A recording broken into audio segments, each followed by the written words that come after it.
चलिए दोस्तों, आज हम लोग पढ़ने वाले हैं जीव विज्ञान यानी कि बायोलॉजी, जिसका पहला टॉपिक है जीव विज्ञान की प्रमुख शाखाएं, मेजर ब्रांचेस ऑफ बायोलॉजी।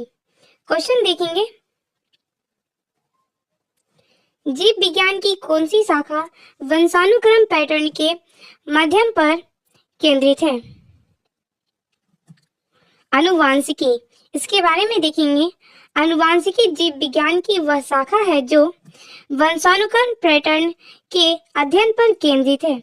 आनुवांशिकी के जनक ग्रेगर जॉन मेंडल माने जाते हैं। आनुवांशिकी शब्द का प्रयोग वैटसन द्वारा 1906 में किया गया था। प्रत्येक जीव में बहुत से ऐसे गुण होते हैं जो पीढ़ी दर पीढ़ी माता पिता से उनकी संतानों में संचालित होते रहते हैं। जीवों के इन मूल गुणों का संभरण आनुवांशिकता कहते हैं। इसी के कारण प्रत्येक जीव के गुण अपने माता पिता के साथ समान होते हैं। नेक्स्ट क्वेश्चन देखेंगे, सब्जियों, फलों और फूलों जैसी उच्च मूल्य वाली फसलों की खेती को क्या कहा जाता है? हॉर्टिकल्चर। इसके बारे में देखेंगे, हॉर्टिकल्चर विज्ञान की वह शाखा है जिसमें अनाज, फूल और फलों को उगाने के से लेकर उसके व्यापार तक का अध्ययन किया जाता है। हॉर्टिकल्चर मानव उपयोग के लिए इस्तेमाल होने वाले पौधे के विज्ञान, तकनीकी और विपणन से जुड़ा क्षेत्र है। इसे दो भाग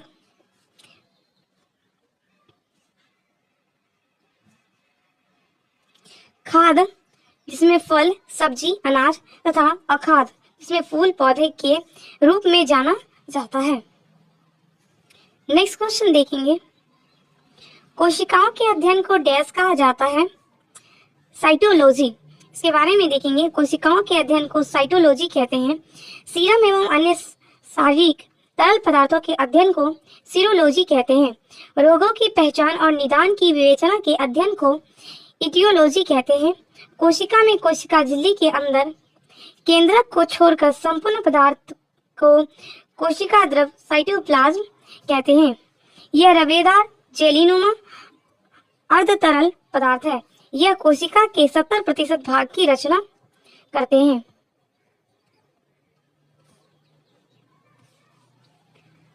नेक्स्ट क्वेश्चन देखेंगे, विटीकल्चर क्या है? अंगूर की खेती। इसके बारे में देखेंगे, विटीकल्चर अंगूर की खेती को कहा जाता है। सब्जियों की खेती ओलेरीकल्चर, फूलों की खेती फ्लोरीकल्चर। नेक्स्ट क्वेश्चन देखेंगे, एपिग्राफी का क्या अभिप्राय है? शिलालेखों का अध्ययन। इसके बारे में देखेंगे, ऑस्टियोलॉजी कंकालों का अध्ययन, एपिग्राफी शिलालेखों का अध्ययन, कार्टोग्राफी मानचित्रों का अध्ययन, न्यूमिस्टेटिक सिक्कों का अध्ययन। नेक्स्ट क्वेश्चन देखेंगे, पक्षियों के अध्ययन को क्या कहा जाता है? ऑर्निथोलॉजी। इसके बारे में देखेंगे, जीव विज्ञान की प्रमुख शाखा है ऑर्निथोलॉजी, पक्षियों का अध्ययन। हर्पेटोलॉजी, उभयचरों एवं सरीसृपों का अध्ययन। ऑर्थोलोमोलॉजी, आंखों का चिकित्सीय अध्ययन। एंथ्रोपोलॉजी, मानव के क्रमिक विकास का अध्ययन। नेक्स्ट क्वेश्चन देखेंगे, पक्षियों के अध्ययन को क्या कहा जाता है? ऑर्निथोलॉजी। नेक्स्ट क्वेश्चन देखेंगे, सेरीकल्चर शब्द निम्नलिखित में से किससे संबंधित है? रेशम की खेती। इसके बारे में देखेंगे, जीव विज्ञान की शाखाएं सेरीकल्चर रेशम कीट पालन का अध्ययन, पीसीकल्चर मत्स्य पालन का अध्ययन, एपीकल्चर मधुमक्खी पालन का अध्ययन, एवीकल्चर पक्षी पालन। नेक्स्ट क्वेश्चन देखेंगे, सेरीकल्चर किससे संबंधित है? रेशम के कीड़ों का पालन। नेक्स्ट क्वेश्चन देखेंगे, निम्नलिखित में से कौन सा शब्द पशु व्यवहार के जैविक अध्ययन का सबसे अच्छा वर्णन करता है? इथोलॉजी। इसके बारे में देखेंगे, इथियोलॉजी रोगों के कारणों का अध्ययन करने वाला शास्त्र। एंटोमोलॉजी कीटों का अध्ययन, इथोलॉजी पशु व्यवहार का जैविक अध्ययन, इथनोलॉजी मानव जाति विज्ञान। नेक्स्ट क्वेश्चन देखेंगे, हेमेटोलॉजी का अध्ययन डैश से संबंधित है? रक्त। इसके बारे में देखेंगे, हेमेटोलॉजी का अध्ययन रक्त से संबंधित है। डेंटोलॉजी वृक्षों एवं झाड़ियों का अध्ययन, टिश्यू कल्चर कृत्रिम माध्यम से ऊतकों का संवर्धन, वायरोलॉजी विषाणुओं का अध्ययन। नेक्स्ट क्वेश्चन देखेंगे, मॉर्फोलॉजी क्या है? जीव की आकृति, उसकी संरचना और विशिष्ट संरचनात्मक गुणों का अध्ययन। इसके बारे में देखेंगे, आकारिकी यानी मॉर्फोलॉजी जीव विज्ञान की एक शाखा है जिसके अंतर्गत किसी जीव की आकृति, उसकी संरचना और विशिष्ट संरचनात्मक गुणों का अध्ययन किया जाता है। नेक्स्ट क्वेश्चन देखेंगे, निम्नलिखित में से किसमें मनुष्य का अध्ययन होता है? एंथ्रोपोलॉजी। इसके बारे में देखेंगे, एंथ्रोपोलॉजी में मानव के विकास, रीति रिवाज, इतिहास, परंपराओं से संबंधित विषयों का अध्ययन किया जाता है। आर्कियोलॉजी पुरातत्व संबंधी विज्ञान की शाखा है। इक्थियोलॉजी में मछलियों का अध्ययन किया जाता है। एंड्रोलॉजी पुरुष स्वास्थ्य से संबंधित मुख्यतः प्रजनन, स्वास्थ्य और मूत्र संबंधी चिकित्सा विज्ञान की शाखा। नेक्स्ट क्वेश्चन देखेंगे, जंतु विज्ञान की किस शाखा का मानव जाति के समाजशास्त्र के अध्ययन से गहरा संबंध है? एंथ्रोपोलॉजी। नेक्स्ट क्वेश्चन देखेंगे, निषेचन, विकास, विभाजन और विभिन्नता के अध्ययन को किस नाम से जाना जाता है? भ्रूण विज्ञान। इसके बारे में देखेंगे, निषेचन, विकास, विभाजन और विभिन्नता के अध्ययन को भ्रूण विज्ञान के नाम से जाना जाता है। फिजियोलॉजी यानी शरीर के क्रिया विज्ञान एवं कार्यकी का अध्ययन। अनुवांशिकी, इसमें अनुवांशिकता तथा जीवों की विभिन्नताओं का अध्ययन।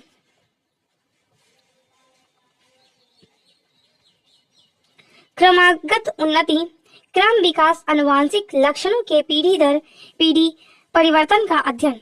नेक्स्ट क्वेश्चन देखेंगे, पौधे में बीमारियों का अध्ययन और वह तरीका जिससे पौधे विरोध करते हैं या संक्रमण से सामना करते हैं कहलाता है फाइटोपैथोलॉजी।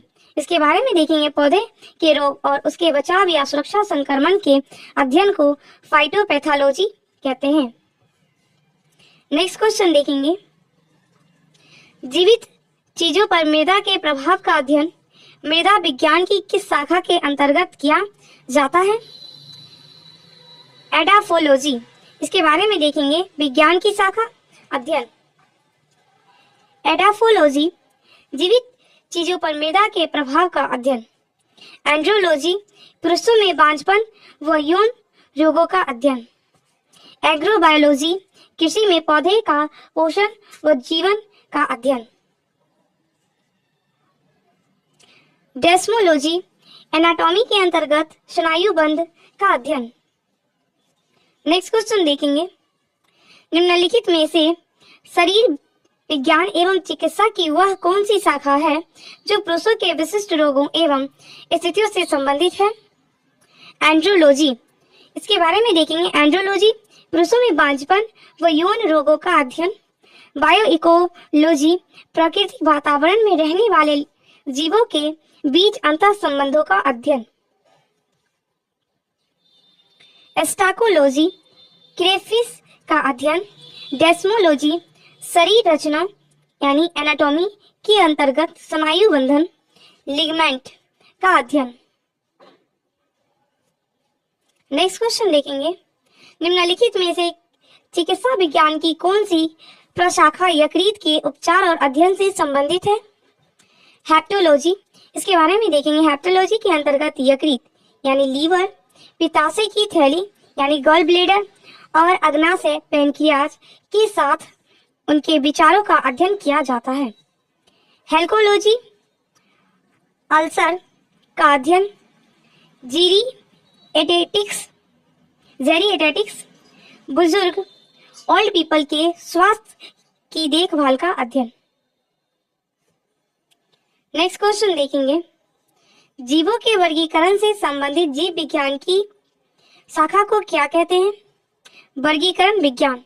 इसके बारे में देखेंगे, जीवों के वर्गीकरण से संबंधित जीव विज्ञान की शाखा को वर्गीकरण विज्ञान कहते हैं। यह विभिन्न जातियों के जंतु और पौधे का अध्ययन करता है। सन 1735 ईस्वी में कार्ल लिनियस ने सिस्टमा नेचुरे के आधार पर वर्गीकरण किया था।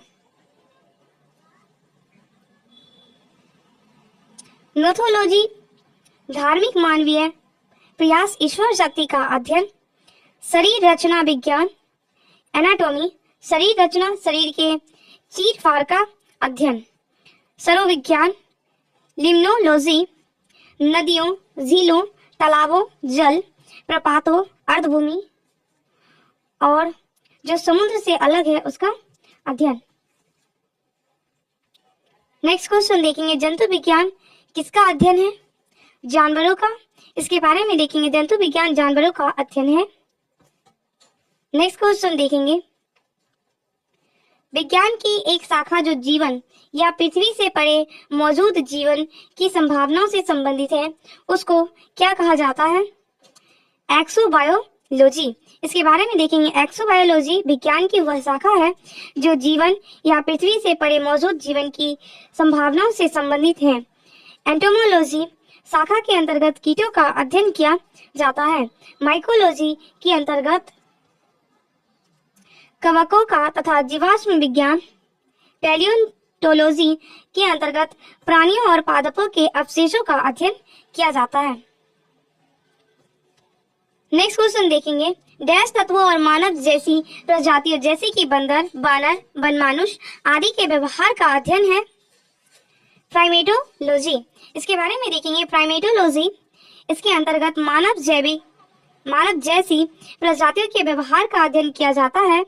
लोक वनस्पति इथनोबॉटनी वनस्पति विज्ञान की वह शाखा है जिसमें वनस्पतियों एवं लोगों के पारस्परिक संबंधों का वैज्ञानिक अध्ययन किया जाता है। एंथ्रोपोलॉजी विज्ञान की वह शाखा है जिसमें मानव के विकास, रीति रिवाज, इतिहास, परंपराओं से संबंधित विषयों का अध्ययन किया जाता है। नेक्स्ट क्वेश्चन देखेंगे, निम्नलिखित में से कौन सा मकड़ियों का अध्ययन है? आर्कनोलॉजी। इसके बारे में देखेंगे, विज्ञान की शाखाएं संबंधित अध्ययन। आर्कनोलॉजी मकड़ियों का अध्ययन। एंथ्रोपोलॉजी मानव की संस्कृति या सभ्यता का अध्ययन। एपिकोलॉजी मधुमक्खियों का अध्ययन। साइनोलॉजी कुत्तों का अध्ययन। नेक्स्ट क्वेश्चन देखेंगे, सारोलॉजी डैश का अध्ययन है? छिपकली। इसके बारे में देखेंगे, सोरोलॉजी छिपकली का अध्ययन है। एंटेमोलॉजी में कीट पतंगों का अध्ययन किया जाता है। सर्पेटोलॉजी में सर्पों आदि का अध्ययन होता है। नेक्स्ट क्वेश्चन देखेंगे, डैश लिखित दस्तावेज है जो एक मानव विज्ञानी संस्कृति का चित्रण दर्शाते अनुसंधान से तैयार करता है। एथनोग्राफी। इसके बारे में देखेंगे, एथनोग्राफी लोगों और संस्कृतियों का व्यवस्थित अध्ययन है। यह सांस्कृतिक घटनाओं का पता लगाने के लिए डिजाइन किया गया है, जहां शोधकर्ता अध्ययन के विषय को देखने के लिए समाज को देखता है। सांस्कृतिक सापेक्षतावाद, कल्चर रिलेटिविज्म, यह विचार है कि किसी व्यक्ति की मान्यताओं, मूल्यों और प्रथाओं को उस व्यक्ति की अपनी संस्कृति के आधार पर समझा जाना चाहिए, अन्य के मानदंडों के खिलाफ निर्णय लेने के बजाय। एथनोबॉटनी वनस्पति विज्ञान की एक शाखा है जिसमें वनस्पतियां एवं लोगों के पारस्परिक संबंधों का वैज्ञानिक अध्ययन किया जाता है। नेक्स्ट क्वेश्चन देखेंगे, प्राचीन काल के जानवरों, पौधों एवं अन्य जीवों के संरक्षित अवशेषों या चिन्हों के अध्ययन का विज्ञान कहलाता है। जीवाश्म विज्ञान पैलियोंटोलॉजी। इसके बारे में देखेंगे, प्राचीन काल के जानवरों, पौधों एवं अन्य जीवों के संरक्षित अवशेषों या चिन्हों के अध्ययन का विज्ञान जीवाश्म विज्ञान पैलियोंटोलॉजी कहलाता है। नृविज्ञान, एंथ्रोपोलॉजी, मानव शास्त्र या मानव विज्ञान का अध्ययन, पुरातत्व विज्ञान, आर्कियोलॉजी, मानव संस्कृति के विकास क्रम को समझने एवं उसकी व्याख्या करने का कार्य करता है। औषधि विज्ञान, फार्माकोलॉजी, जड़ी बूटियों का अध्ययन। नेक्स्ट क्वेश्चन देखेंगे, जीवाश्मों के अध्ययन को क्या कहा जाता है? जीवाश्म विज्ञान। नेक्स्ट क्वेश्चन देखेंगे, पैलियोंटोलॉजी डैश के अध्ययन से संबंधित है? जीवाश्मों। नेक्स्ट क्वेश्चन देखेंगे, पादप विज्ञान, फिटोलॉजी में किसका अध्ययन किया जाता है? पौधों। इसके बारे में देखेंगे, पौधों का अध्ययन पादप विज्ञान, फाइटोलॉजी के अंतर्गत किया जाता है। वनस्पति विज्ञान प्राचीन ग्रीक शब्द से लिया गया है जिसका अर्थ है चारागाह, घास या चारा। नेक्स्ट क्वेश्चन देखेंगे, ऑन्कोलॉजी किस बीमारी के उपचार से जुड़ा है? कैंसर। इसके बारे में देखेंगे, ऑन्कोलॉजी कैंसर से संबंधित चिकित्सा विज्ञान की एक शाखा है। कैंसर रोग में कोशिकाओं की अनियंत्रित वृद्धि होती है, इसे कर्क रोग कहते हैं। अस्थिशोषितता, ऑस्टियोपोरोसिस, यह उम्र संबंधी विकार है जिसमें अस्थि के पदार्थों में कमी से अस्थि भंग की प्रबल संभावना है। एस्ट्रोजन स्तर में कमी इसका सामान्य कारण है। मधुमेह एक लंबी अवधि में उच्च रक्त शर्करा के स्तर की बढ़ोतरी होती है। यह अग्नाशय यानी पैंक्रियाज के बीटा कोशिका से व्याप्ति इंसुलिन का उत्पादन नहीं होने के कारण होता है। वृक्क संबंधी विफलता, रीनल फेल्योर, वृक्कों की खराबी के कारण रक्त में संचय यूरिया की मात्रा बढ़ जाती है जिसको यूरीमिया कहते हैं, जो बहुत खतरनाक तथा वृक्कीय विफलता का मुख्य कारण है। नेक्स्ट क्वेश्चन देखेंगे, कवक विज्ञान क्या है? कुकुरमुत्ता का अध्ययन। इसके बारे में देखेंगे, कवक विज्ञान माइकोलॉजी में कवकों, कुकुरमुत्ता, राइजोपस, म्यूकस आदि का अध्ययन किया जाता है। एपीकल्चर में मधुमक्खियों का अध्ययन किया जाता है। सोरोलॉजी में छिपकलियों का अध्ययन तथा इक्थियोलॉजी में मछलियों का अध्ययन व ऑर्निथोलॉजी में पक्षियों का अध्ययन किया जाता है।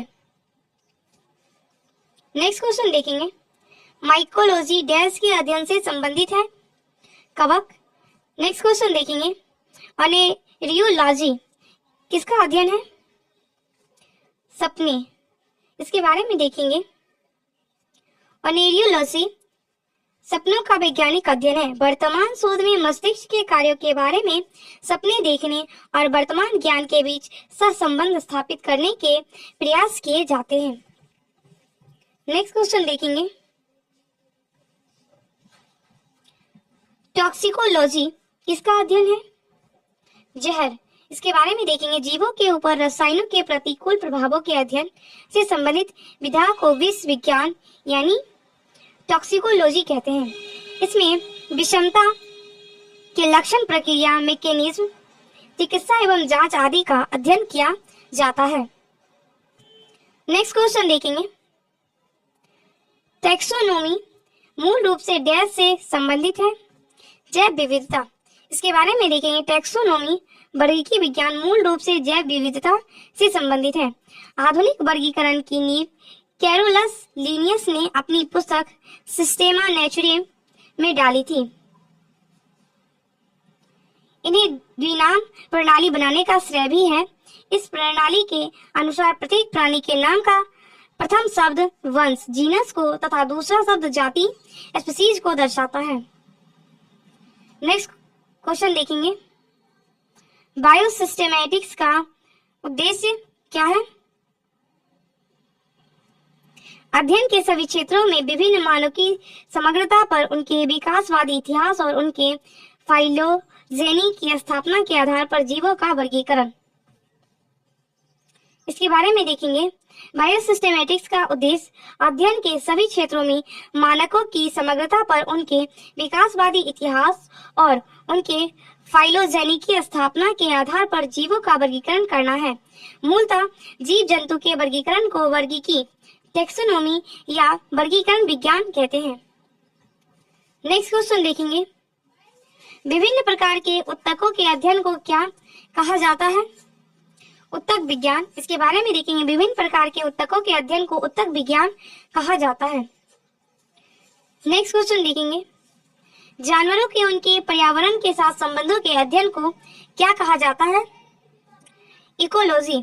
इसके बारे में देखेंगे, जानवरों के उनके पर्यावरण के साथ संबंधों के अध्ययन को इकोलॉजी कहा जाता है। नेक्स्ट टॉपिक देखेंगे, कोशिका सिद्धांत, संरचना, कार्य, cell theories, structures and function, जिसका पहला टॉपिक है जंतु कोशिका, एनिमल सेल। क्वेश्चन देखेंगे, निम्नलिखित में से कौन सा कोशिकीय घटक अधिकांश प्राक केंद्रकियों प्रोकैरियोटिक्स में मौजूद नहीं होता है? केंद्रक झिल्ली। इसके बारे में देखेंगे, कोशिका के केंद्रक का वह कोशिकीय घटक जिसकी अधिकांश प्रोकेंद्रियां मौजूद नहीं होती है उसे केंद्रक झिल्ली कहते हैं। यह दोहरी परत की एक झिल्ली है जो केंद्रक को चारों ओर से घेरे रहती है, जिसमें से बाहरी झिल्ली अंतः प्रद्रवयी जालिका से जुड़ी होती है, जिस पर राइबोसोम्स भी पाए जाते हैं। कोशिका में केंद्रक की खोज रॉबर्ट ब्राउन ने 1831 ईस्वी में की थी, जो कोशिका का नियंत्रण केंद्र होता है। नेक्स्ट क्वेश्चन देखेंगे, मानव कोशिकाओं में ग्लूकोज के विघटन द्वारा ऊर्जा का निर्माण होता है। ग्लूकोज के विघटन के लिए इनमें से किसकी आवश्यकता होती है? ऑक्सीजन। इसके बारे में देखेंगे, मानव कोशिकाओं में ग्लूकोज के विघटन द्वारा ऊर्जा का निर्माण होता है। ग्लूकोज के विघटन के लिए ऑक्सीजन की आवश्यकता होती है। नेक्स्ट क्वेश्चन देखेंगे, अधिकांश कोशिकीय प्रक्रियाओं के लिए ऊर्जा मुद्रा क्या होती है? एटीपी। इसके बारे में देखेंगे, अधिकांश कोशिकीय प्रक्रिया के लिए एडिनोसिन ट्राइफॉस्फेट यानी एटीपी ऊर्जा मुद्रा होती है। एटीपी एक जटिल कार्बनिक रसायन होता है एवं यह जीवित कोशिकाओं आदि में पाया जाता है, जो यह जीवित कोशिकाओं में कई प्रकार की अलग अलग प्रक्रिया के चलने के लिए ऊर्जा आदि प्रदान करने का कार्य करता है, जैसे कि आवेग, प्रसार, मांसपेशियों का संकुचन, रासायनिक संश्लेषण आदि। नेक्स्ट क्वेश्चन देखेंगे, किस कोशिकांग को कोशिका की आत्महत्या की थैली के रूप में जाना जाता है? लाइसोसोम। इसके बारे में देखेंगे, लाइसोसोम को कोशिका की आत्महत्या की थैली के रूप में जाना जाता है क्योंकि इनमें हाइड्रोलिटिक एंजाइम पाए जाते हैं। लाइसोसोम का पीएच मान 4.5 से 5 अम्लीय होता है।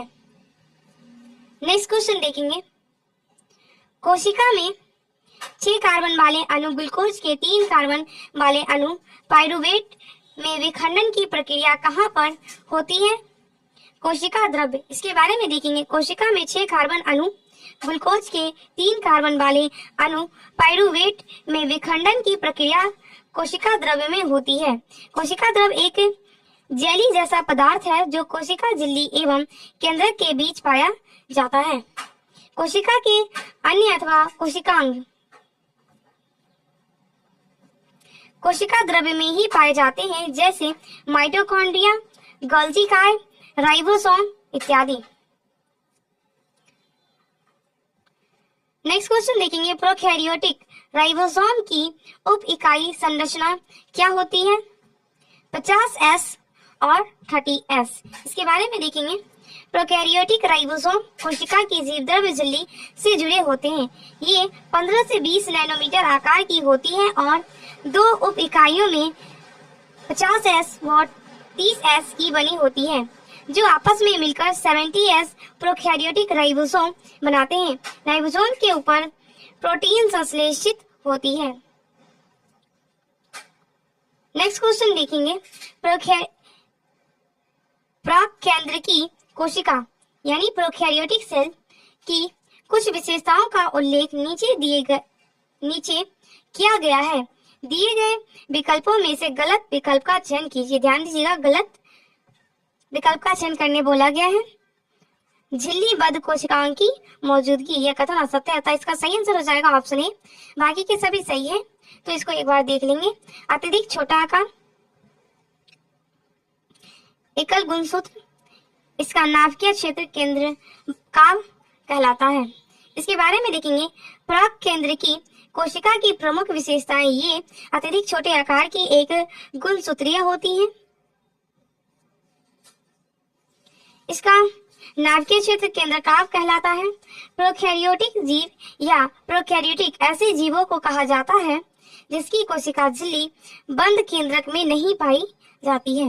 नेक्स्ट क्वेश्चन देखेंगे।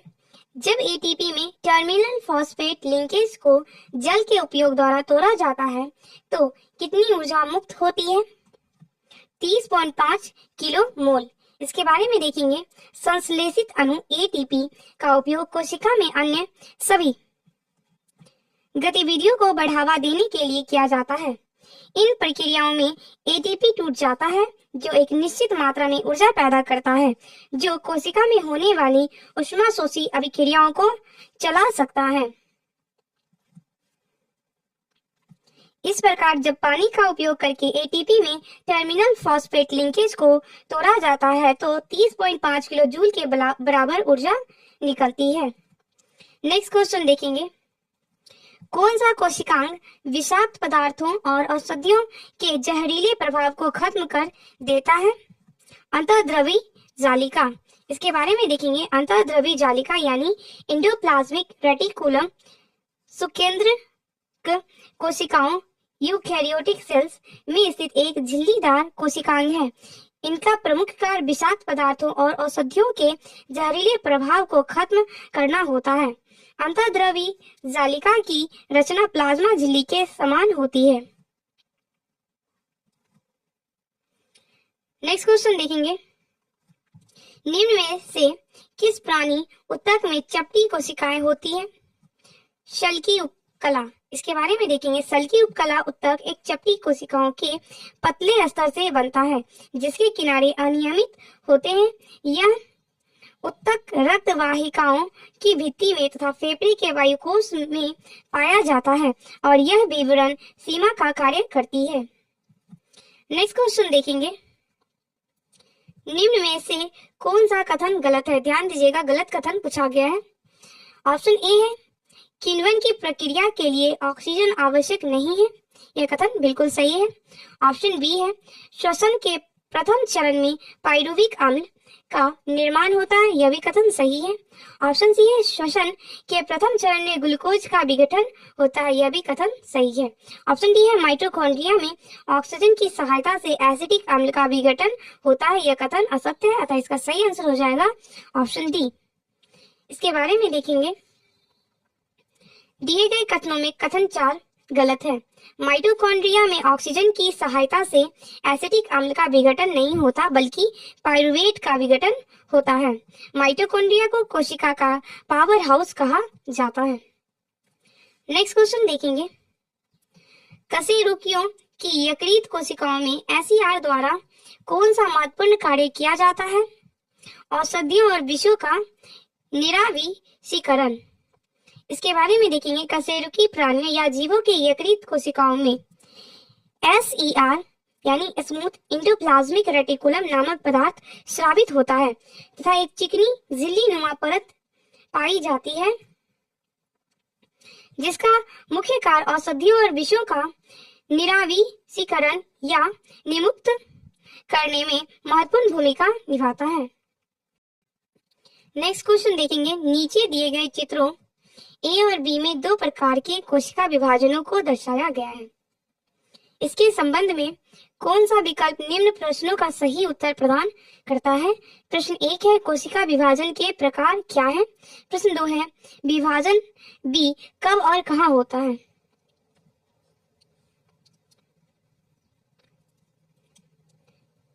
इसका सही आंसर हो जाएगा ऑप्शन नंबर सी। प्रश्न 1 का उत्तर है समसूत्री विभाजन, बी है अर्धसूत्री विभाजन। प्रश्न 2 का आंसर है युग्मकों के निर्माण के लिए जनन कोशिकाओं में अर्धसूत्री विभाजन होता है। इसके बारे में देखेंगे। कोशिका विभाजन दो प्रकार के होते हैं, समसूत्री विभाजन, अर्धसूत्री विभाजन। अर्धसूत्री विभाजन युग्मकों यानी कि गेमेट्स के निर्माण के लिए जनन कोशिकाओं जर्म सेल्स में होता है। नेक्स्ट क्वेश्चन देखेंगे। निम्नलिखित में से किस कोशिकीय घटक को कोशिका के प्रोटीन के कारखाने के रूप में जाना जाता है? राइबोसोम। इसके बारे में देखेंगे। राइबोसोम को कोशिका के प्रोटीन के कारखाने के रूप में जाना जाता है। राइबोसोम आरएनए और प्रोटीन दोनों से बनी एक अंतर कोशिकीय संरचना है और यह कोशिका में प्रोटीन संश्लेषण का स्थान है। नेक्स्ट क्वेश्चन देखेंगे। निम्न में से किसे कोशिका का पावर हाउस कहा जाता है? माइटोकॉन्ड्रिया। इसके बारे में देखेंगे। सभी रासायनिक क्रियाओं को करने के लिए माइटोकॉन्ड्रिया एटीपी के रूप में ऊर्जा प्रदान करती है, इसलिए इन्हें कोशिका का बिजली घर यानी पावर हाउस भी कहते हैं। इसकी खोज 1857 में अल्बर्ट बॉन कॉलिकर ने की थी। नेक्स्ट क्वेश्चन देखेंगे। यूकैरियोटिक कोशिकाओं के निम्न में से किस कोशिकांग को आत्मघाती थैली भी कहा जाता है? लाइसोसोम। इसके बारे में देखेंगे। लाइसोसोम यह एक झिल्ली आवृत कोशिकांग है जिसमें प्रचुर मात्रा में अम्लीय हाइड्रोलेसिस एंजाइम पाए जाते हैं जो सभी प्रकार के जैविक बहुलक यानी कार्बोहाइड्रेट्स, प्रोटीन, लिपिड और न्यूक्लिक अम्लों का पाचन करता है। यह प्रोकैरियोटिक कोशिका और परिपक्व आरबीसी को छोड़कर अन्य सभी कोशिकाओं में पाया जाता है। अंतः प्रद्रवयी जालिका के द्वारा लाइसोसोम के एंजाइमों का निर्माण होता है तथा चारों ओर की झिल्ली का निर्माण गोल्जिकाए द्वारा होता है। कोशिका के क्षतिग्रस्त या मृत हो जाने पर लाइसोसोम फट जाते हैं और मुक्त एंजाइम अपनी ही कोशिका को पचा लेता है। इस कारण लाइसोसोम को कोशिका की आत्मघाती थैली भी कहते हैं।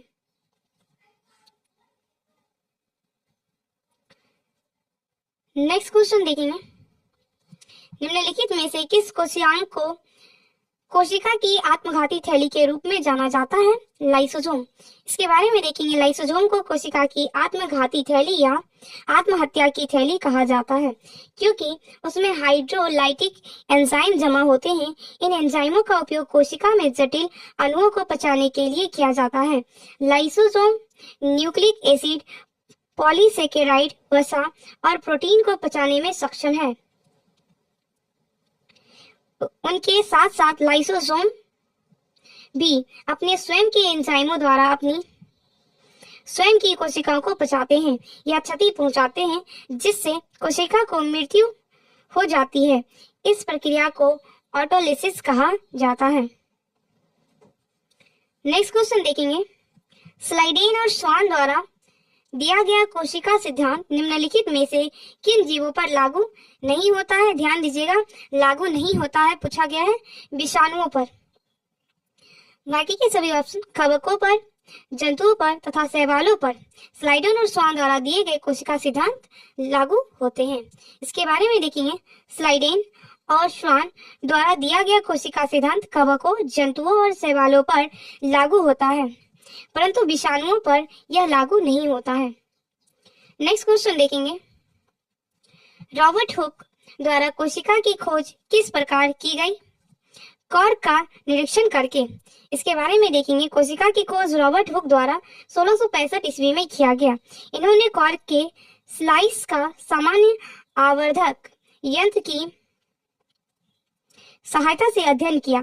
कॉर्क पेड़ की छाल का एक भाग है। उन्होंने कॉर्क की पतली स्लाइस ली और उसका सूक्ष्मदर्शी की सहायता से अध्ययन किया। उन्होंने कॉर्क की स्लाइस में अनेक कोष्ठ युक्त अथवा विभाजित बक्से देखे। बक्से मधुमक्खी के छत्ते के समान दिखाई दिए। नेक्स्ट क्वेश्चन देखेंगे। कोशिका की खोज किसने की थी? Robert Hooke. नेक्स्ट क्वेश्चन देखेंगे।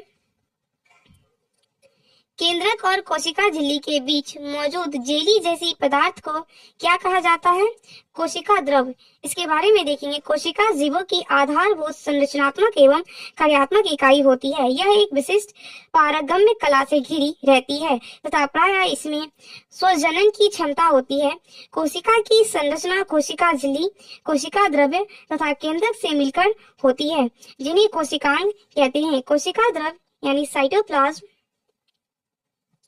एक जेली जैसा पदार्थ होता है जो कोशिका झिल्ली एवं केंद्रक के बीच पाया जाता है। कोशिका द्रव में अनेक कार्बनिक तथा अकार्बनिक पदार्थ होते हैं। कोशिका के अन्य संघटक अथवा कोशिकांग कोशिका द्रव में ही पाए जाते हैं। नेक्स्ट क्वेश्चन देखेंगे। केंद्रक और कोशिका झिल्ली के बीच भरे हुए जेली जैसे पदार्थ को क्या कहा जाता है? साइटोप्लाज्म। इसके नेक्स्ट क्वेश्चन देखेंगे। साइटोप्लाज्म एक जेली जैसा द्रव्य होता है जो डैश में मौजूद होता है, केंद्रक और कोशिका झिल्ली के बीच। नेक्स्ट क्वेश्चन देखेंगे। पानी की कमी के कारण कोशिका के संकुचित होकर कोशिका भित्ति से अलग होने की प्रक्रिया को क्या कहा जाता है? प्लाज्मोलिसिस। इसके बारे में देखेंगे। पानी की कमी के कारण कोशिका के संकुचित होकर कोशिका भित्ति से अलग होने की प्रक्रिया को प्लाज्मोलिसिस यानी जीवद्रव कुंचन कहते हैं। नेक्स्ट क्वेश्चन देखेंगे। डैश को कोशिका के पावर हाउस के रूप में जाना जाता है, माइटोकॉन्ड्रिया। इसके बारे में देखेंगे। ऊर्जा युक्त कार्बनिक पदार्थों का ऑक्सीकरण माइटोकॉन्ड्रिया में होता है, जिससे काफी मात्रा में ऊर्जा प्राप्त होती है। इसलिए माइटोकॉन्ड्रिया को कोशिका का पावर हाउस यानी powerhouse of the cell कहते हैं। यह ऊर्जा एडिनोसिन ट्राइफॉस्फेट यानी एटीपी के रूप में होती है तथा इसका निर्माण एडीपी एवं अकार्बनिक फॉस्फेट के संयोग से होता है।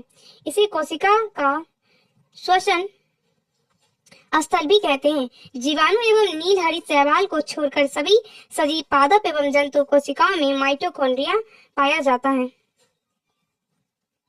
नेक्स्ट क्वेश्चन देखेंगे। कोशिका का वह बाह्यतम आवरण कौन सा है जो कोशिका के अवयवों को उसके बाह्यतम वातावरण से अलग करता है? प्लाज्मा झिल्ली। इसके बारे में देखेंगे। कोशिका के सबसे बाहर चारों ओर एक बहुत पतली, मुलायम और लचीली झिल्ली होती है, जिसे कोशिका झिल्ली या प्लाज्मा मेम्ब्रेन या प्लाज्मा झिल्ली कहते हैं। यह झिल्ली जीवित एवं अर्ध पारगम्य होती है। यह कोशिका के अवयवों को उसके बाह्य वातावरण से अलग करती है। कोशिका झिल्ली लिपिड और प्रोटीन की बनी होती है। यह भिन्न भिन्न प्रकार के अणुओं को बाहर निकालने एवं अंदर आने में नियंत्रण करती है। नेक्स्ट क्वेश्चन देखेंगे। इक्वेटोरियन प्लेट पर कोशिका के केंद्र में गुणसूत्रों का संरेखन माइटोसिस के किस चरण का गठन करता है? मेटाफेज। इसके बारे में देखेंगे। मेटाफेज के दौरान गुणसूत्र इक्वेटोरियन प्लेट पर कोशिका के केंद्र में संरेखित होते हैं और धुरी के तंतु गुणसूत्रों के सेंट्रोमियर से जुड़ जाते हैं। उल्लेखनीय है कि मेटाफेज समसूत्री विभाजन का द्वितीय चरण है। इस चरण में सेंट्रोमियर विभाजित होता है और अलग किए गए क्रोमेटिड स्वतंत्र संतति गुणसूत्र बन जाते हैं। नेक्स्ट क्वेश्चन देखेंगे। स्वतंत्र अस्तित्व के सक्षम जीव की सबसे छोटी इकाई क्या होती है? कोशिका। इसके बारे में देखेंगे। स्वतंत्र अस्तित्व के सक्षम जीव की सबसे छोटी इकाई कोशिका होती है। इसे जीवन की मूलभूत इकाई के नाम से भी जाना जाता है। मनुष्य तथा अन्य जीव जंतु और पेड़ पौधे का निर्माण कोशिका से ही हुआ है। बिना कोशिका के किसी भी जीव का जीवन असंभव है। अमीबा से लेकर सभी विशालकाय प्राणियों में कोशिका पाई जाती है। नेक्स्ट क्वेश्चन देखेंगे। जीवन की मूलभूत इकाई यानी यूनिट क्या है? कोशिका। नेक्स्ट क्वेश्चन देखेंगे। पुट्टिकाओं यानी वेसिकल्स में प्रोटीन और लिपिड के परिवहन, संशोधन और पैकेजिंग के लिए निम्नलिखित में से कौन सा कोशिकांग उत्तरदायी है? गोल्जीकाय। इसके बारे में देखेंगे। पुट्टिकाओं में प्रोटीन और लिपिड के परिवहन, संशोधन और पैकेजिंग के लिए गोल्जीकाय नामक कोशिकांग उत्तरदायी होता है। यह कोशिका के अंदर स्रावित पदार्थों के संग्रह व परिवहन में सहायक है। नेक्स्ट क्वेश्चन देखेंगे, निम्न में से कौन सी झिल्ली संयोजित थैली पाचक एंजाइमों से भरी होती है? लाइसोसोम। इसके बारे में देखेंगे, लाइसोसोम की खोज डी डुवे नामक वैज्ञानिक ने 1955 ईस्वी में की थी। ये अधिकतर जंतु कोशिकाओं में मुख्य रूप से एंजाइम अभिक्रियाएं करने वाली कोशिकाओं जैसे अग्नाशय, यकृत, मस्तिष्क तथा गुर्दे आदि में पाए जाते हैं। लाइसोसोम सूक्ष्म, गोल, इकहरी झिल्ली से घिरी तथा पाचक एंजाइमों से भरी थैली जैसी संरचना होती है। इसका सबसे प्रमुख कार्य बाहरी पदार्थों का भक्षण व पाचन करना है। इसे आत्मघाती थैली, सुसाइड बैग भी कहा जाता है। नेक्स्ट क्वेश्चन देखेंगे, निम्नलिखित कोशिकाओं में से किसे कोशिका की आत्मघाती थैली यानी सुसाइड बैग्स कहा जाता है? लाइसोसोम। इसके बारे में देखेंगे, लाइसोसोम की खोज क्रिश्चियन डी डुवे ने 1955 ईस्वी में की थी। यह बहुत ही सूक्ष्म कोशिकांग है जो छोटी छोटी पुट्टिकाओं के रूप में पाए जाते हैं। इसके चारों तरफ एक पतली झिल्ली होती है। इसका आकार बहुत छोटा और थैली जैसा होता है। इसमें ऐसे एंजाइम होते हैं जिनमें जीव द्रव्य को घुला देने या नष्ट कर देने की क्षमता रहती है। कोशिकीय उपापचय में व्यवधान के कारण जब कोशिका क्षतिग्रस्त हो जाती है तो लाइसोसोम फट जाते हैं एवं इसमें मौजूद एंजाइम्स अपनी ही कोशिका को पाचित कर देते हैं। इसके परिणाम स्वरूप कोशिका की मृत्यु हो जाती है। अतः इसे आत्मघाती थैली यानी सुसाइड बैग भी कहा जाता है। नेक्स्ट क्वेश्चन देखेंगे, राइबोसोम डैश बनाते हैं? प्रोटीन। इसके बारे में देखेंगे, राइबोसोम एक जटिल संरचना है जो सभी जीवित कोशिकाओं में पाए जाते हैं। ये अंतः प्रद्रवी जालिका से जुड़ी रहते हैं। ये हरित लवण, केंद्रक एवं माइटोकॉन्ड्रिया में भी पाए जाते हैं।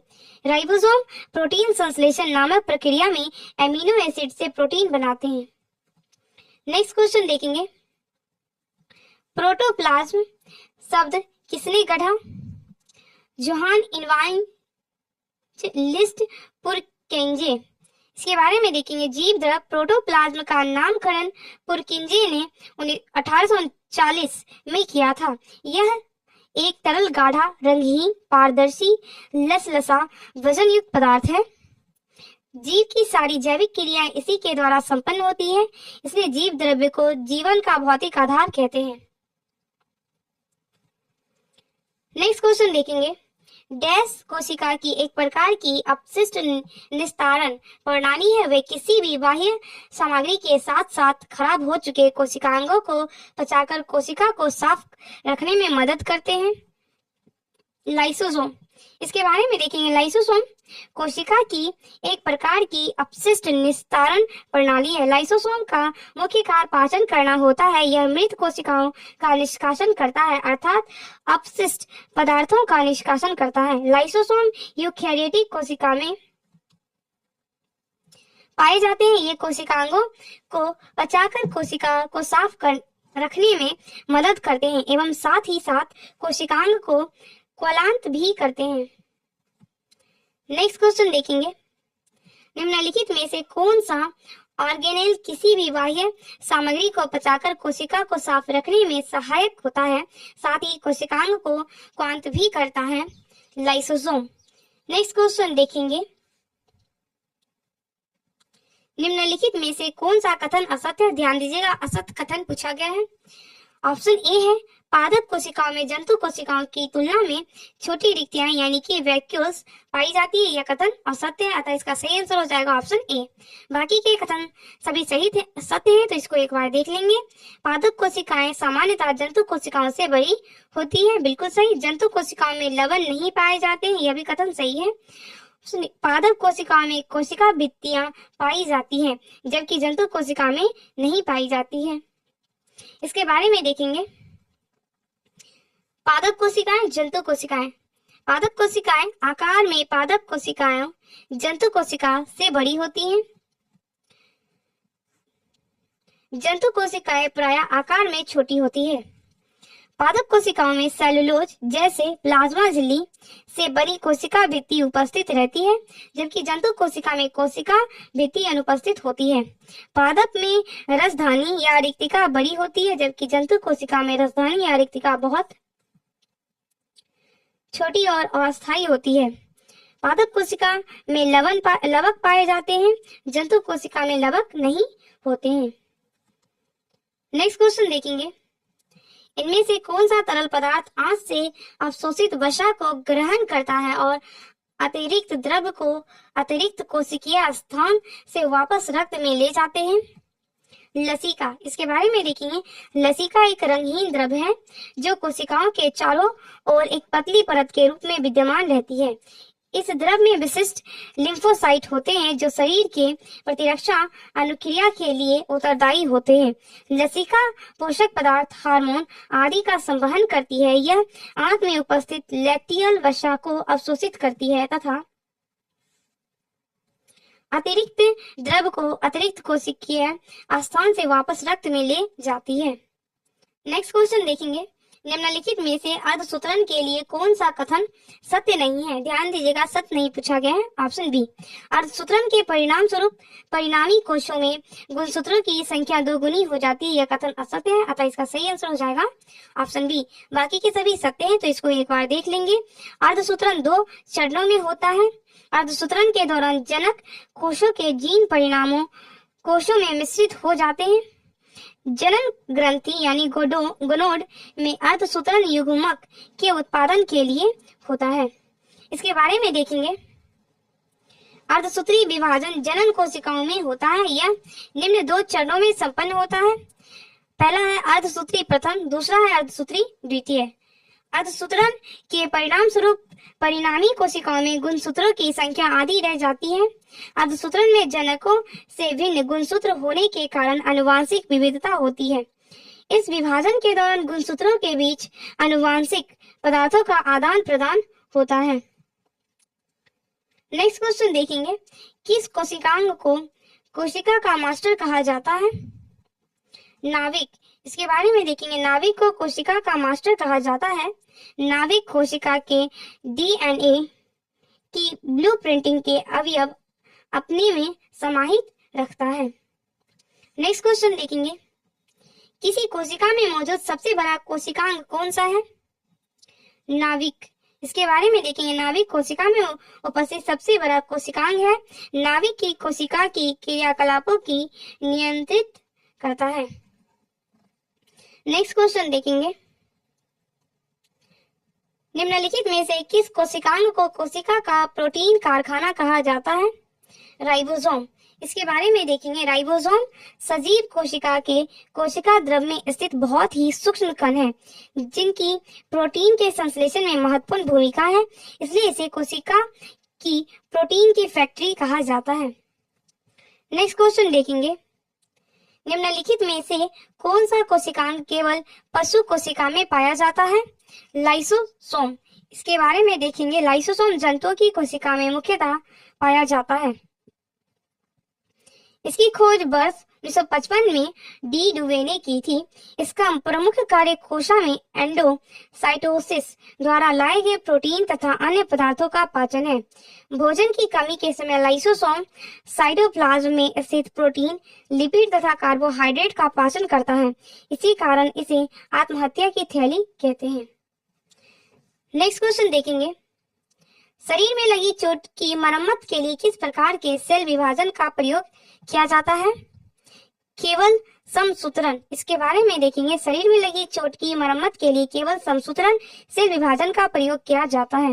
इसे परोक्ष कोशिका विभाजन भी कहते हैं। इस प्रकार की कोशिका विभाजन शरीर की कायिक कोशिकाओं में होता है। इस प्रकार के विभाजन में मातृ कोशिका विभाजन होकर 2 समान नई संतति कोशिकाएं बनाती हैं।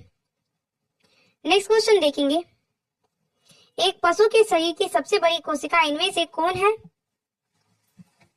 न्यूरॉन। इसके बारे में देखेंगे, जानवरों के शरीर की सबसे बड़ी कोशिका न्यूरॉन तंत्रिका है। यह तंत्रिका तंत्र में स्थित एक उत्तेजनीय कोशिका है। इस कोशिका का कार्य मस्तिष्क में सूचना का आदान प्रदान और विश्लेषण करना है।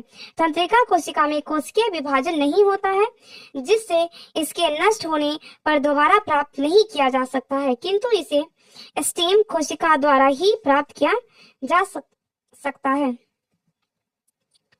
नेक्स्ट क्वेश्चन देखेंगे, निम्नलिखित में से कौन सा एक कोशिकीय में अधिक मात्रा में होने वाला अणु है? जल। इसके बारे में देखेंगे, कोशिका यानी सेल सजीवों के शरीर की रचनात्मक और क्रियात्मक इकाई है। कुछ सजीव जैसे जीवाणुओं के शरीर एक ही कोशिका के बने होते हैं, उन्हें एक कोशिकीय जीव कहते हैं, जबकि कुछ सजीव जैसे मनुष्य का शरीर अनेक कोशिकाओं से मिलकर बना होता है, उन्हें बहुकोशिकीय जीव कहते हैं। कोशिका के भीतर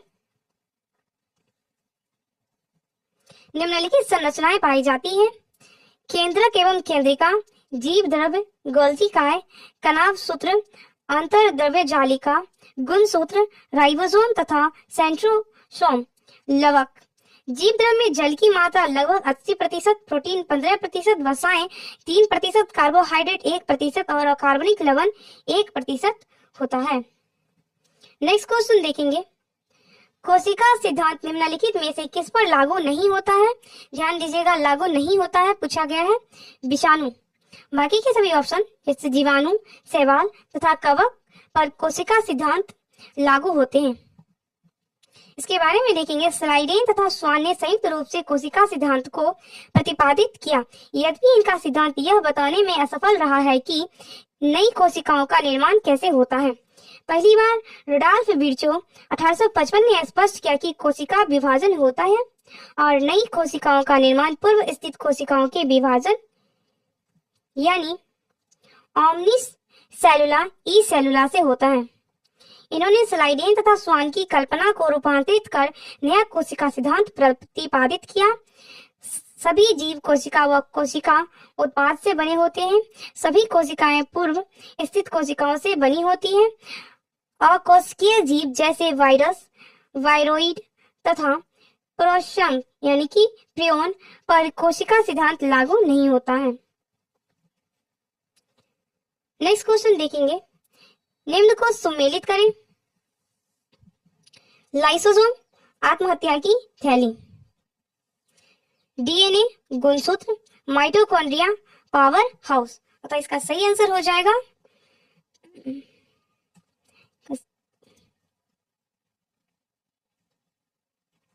ऑप्शन बी। इसके बारे में देखेंगे, लाइसोसोम आत्महत्या की थैली, डीएनए गुणसूत्र, mitochondria power house. Next question देखेंगे,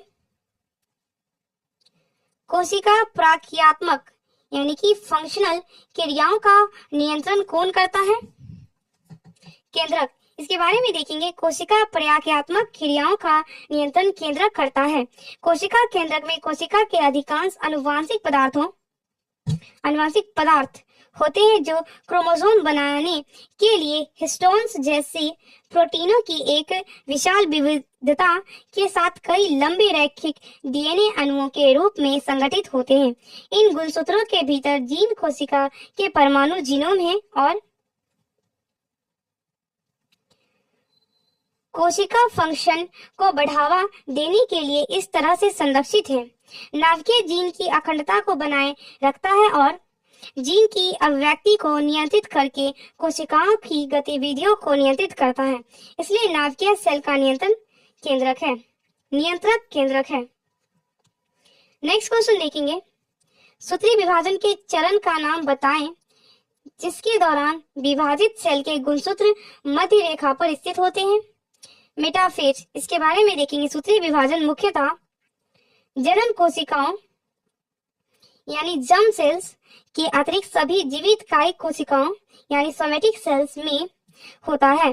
सूत्री विभाजन प्रक्रिया के अंतर्गत मुख्यतः एक कोशिकीय जीवधारियों का जनन होता है एवं बहुकोशिकीय जीवधारियों में वृद्धि होती है। जीवधारियों में सूत्री विभाजन की प्रक्रिया निरंतर चलती रहती है। पौधों में सूत्री विभाजन मुख्यतः विभज्योतक कोशिकाओं यानी मेरिस्टेमेटिक सेल्स में होता है। ये कोशिकाएं जड़ या तने के शीर्ष पर स्थित रहती है। सूत्री विभाजन कोशिका के मेटाफेज चरण के दौरान विभाजित कोशिका यानी कि डिवाइडिंग सेल्स के गुणसूत्र मध्य रेखा यानी इक्वेटोरियल प्लेट पर स्थित होते हैं। नेक्स्ट टॉपिक देखेंगे पादप कोशिका, प्लांट सेल। निम्नांकित चित्र में दिखाई गई कोशिका पादप में कहाँ पाई जाती है?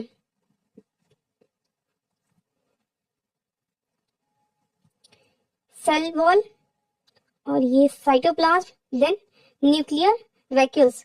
संदर्भ सेल वॉल, कोशिका भित्ति, साइटोप्लाज्म, कोशिका द्रव्य, न्यूक्लियर केंद्रक, वैक्यूल्स राजधानी।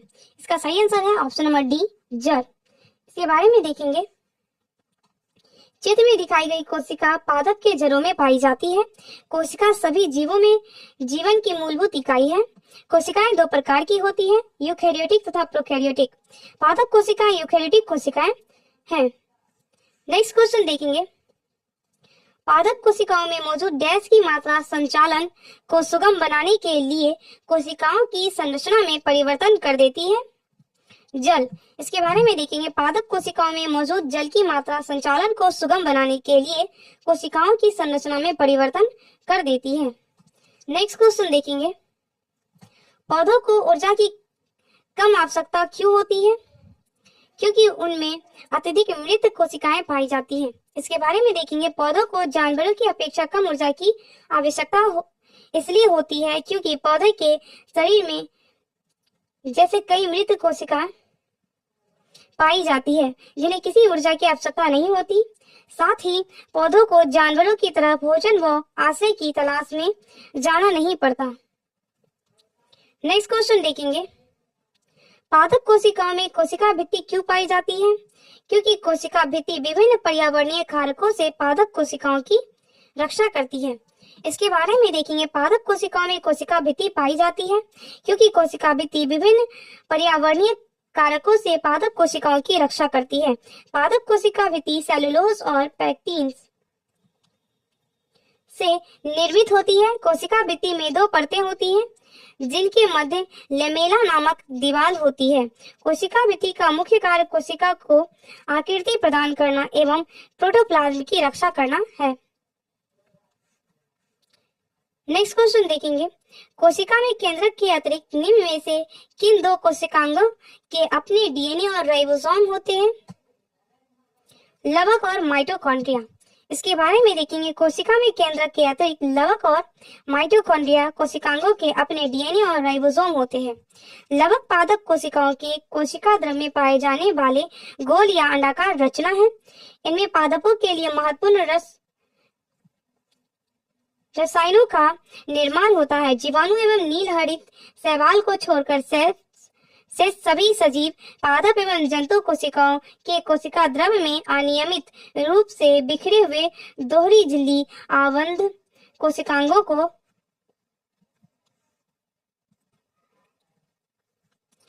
सूत्र कणिका या माइटोकॉन्ड्रिया कहते हैं। नेक्स्ट क्वेश्चन देखेंगे। पादप कोशिका में श्वसन क्रिया जिसमें वे ऑक्सीजन ग्रहण करते हैं और भोजन से ऊर्जा और कार्बन डाइऑक्साइड मुक्त करते हैं कहाँ होती है?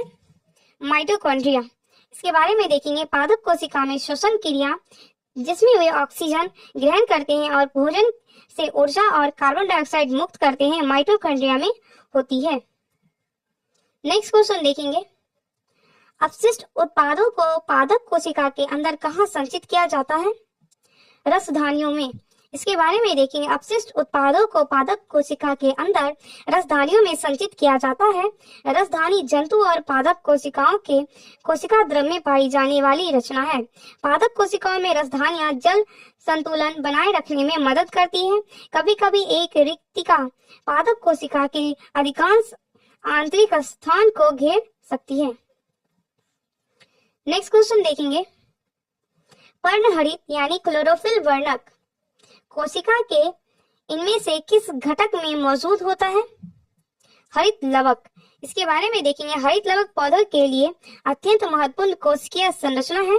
इसमें मौजूद पर्णहरित यानी क्लोरोफिल वर्णकों की सहायता से प्रकाश संश्लेषण क्रिया संपन्न होती है।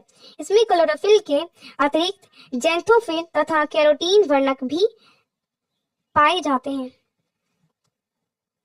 नेक्स्ट क्वेश्चन देखेंगे, निम्नलिखित में से कौन से कोशिकांग केवल पादपों में पाए जाते हैं?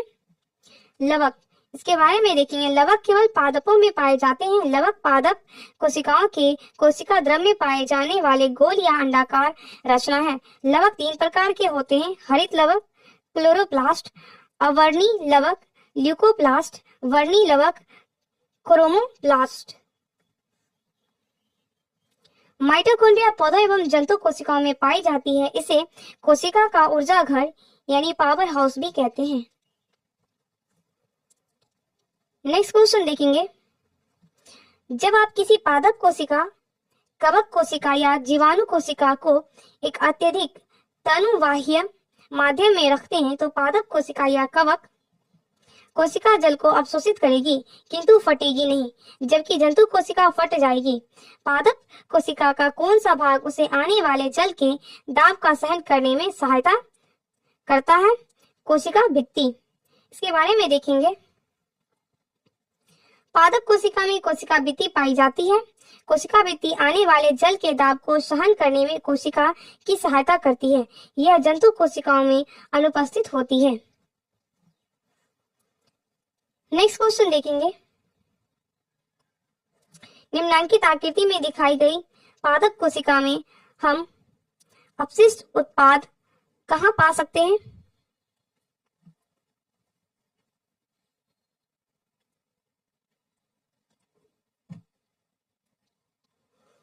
इसका सही आंसर हो जाएगा ऑप्शन नंबर सी,